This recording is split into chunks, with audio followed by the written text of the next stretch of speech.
waxaa barnaamijka Daris uu soo gaarsiiyay dugsiga Abu Hurayra Girls tartan kooban oo u dhaxeeya 20 dugsi oo magaalada Hargeysa ku yaala kuwaas oo ay soo xushay wasaaradda waxbarashadu tartankan u dhaxeeya 20 dugsi waxa lagu tartamayaa heerka fahamka iyo xawaaraha akhriska ee af Soomaaliga barnaamijka Daris tartankan wuxuu ku dhiirigelinayaa akhriska iyo ardayda dugsiyada sare tartankan fahamka iyo xawaaraha akhrisku waxa uu leeyahay ilaa 3 wareeg wareega koobaad wuxuu ka dhacayaa 20 dugsi ee la soo xulay dugsi walba gudihiisa 16 arday ayaa dugsi walba gudihiisa ku tartamaya laba wareeg ayaa dugsiga dhexdiisa ka dhacaya labada wareeg kadib waxa soo baxaya 3 arday inta kadib 3 arday waxay la tartami doonaan 60 arday oo ka soo kala baxaya 20 dugsi oo sare oo ku yaala magaalada Hargeysa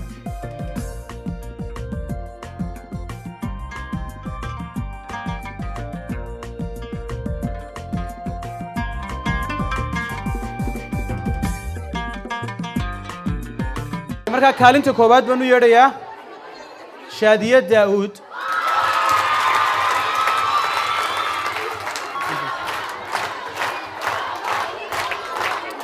wasi wanaagsan kaalinta labaad waxa gashay Hoodo Cumar Cabdilaahi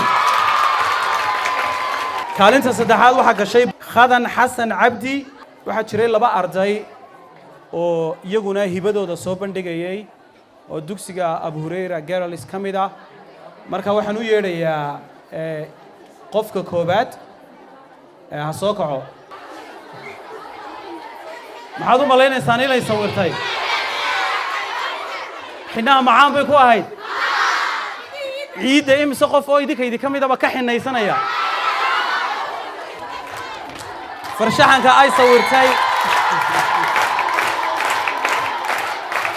waxaan halkan ugu horeyn uga mahad celinayaa Ilaahay subxaanahu wa ta'ala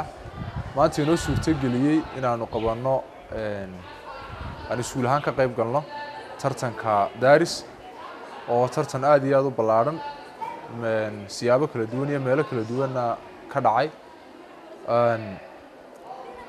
waqtigan imkaan joogno oo tartanku